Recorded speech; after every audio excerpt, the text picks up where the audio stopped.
Bonjour, Alexandre Logier sur la radio du cinéma et on est à Cannes. C'est le rendez-vous pour tous les professionnels du cinéma, c'est là où on est en voie de trouver des partenaires, de faire des rencontres, on bouge partout et c'est des fois en une semaine que tout se joue pour l'année, donc programme chargé mais c'est important. Avec un objectif précis cette année pour toi? Deux objectifs précis, en effet, j'ai un film que j'ai produit qui est au marché du film, on essaye de le vendre à l'international, c'est un petit peu compliqué, c'est pas le genre qui est privilégié ici. Il faut savoir ici qu'au marché du film, il y a trois genres spécifiques qui sont vraiment très appréciés par l'international, c'est le film d'horreur, l'action et les films de guerre. Et malheureusement, je ne suis pas dans ces catégories-là. Et deuxième objectif, c'est trouver des partenaires, des coproducteurs pour mon prochain long métrage, mon second.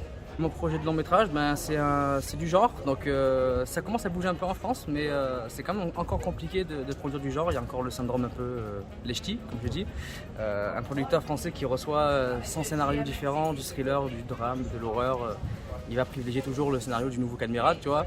Donc bon, on est encore là-dedans, mais ça commence à bouger un petit peu avec notamment des films comme ce que propose Mathieu Turi ou d'autres réalisateurs émergents qui proposent du genre en France.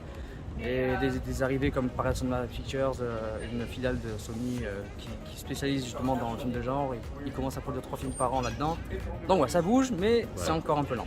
Les plateformes offrent des opportunités ou pas? Les plateformes, on va dire que Netflix, il y a 2-3 ans, oui, ça aurait pu être une opportunité. Maintenant, ils cherchent beaucoup de gros films parce qu'ils ont perdu des abonnés, parce qu'ils sont en concurrence avec les nouvelles plateformes, les Disney, les Paramount+, etc. Donc ils cherchent plutôt les têtes d'affiche et les gros blockbusters. Et donc c'est-à-dire que les petits films qu'ils auraient pu remplir leur catalogue avec, maintenant c'est plus trop le cas. On parle de l'IA, c'est ça?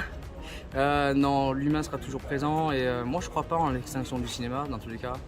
Même si les plateformes sont là, rien que la façon de regarder un film au cinéma, ça changera pas. C'est-à-dire que même si ça va baisser, il y aura toujours des gens pour venir voir des films et puis il y a des films qui s'y prêtent, quoi. On peut pas voir un film comme Avatar sur son téléphone, quoi. C'est pas possible. Merci Alexandre, bon Cannes. Merci à vous, bon festival.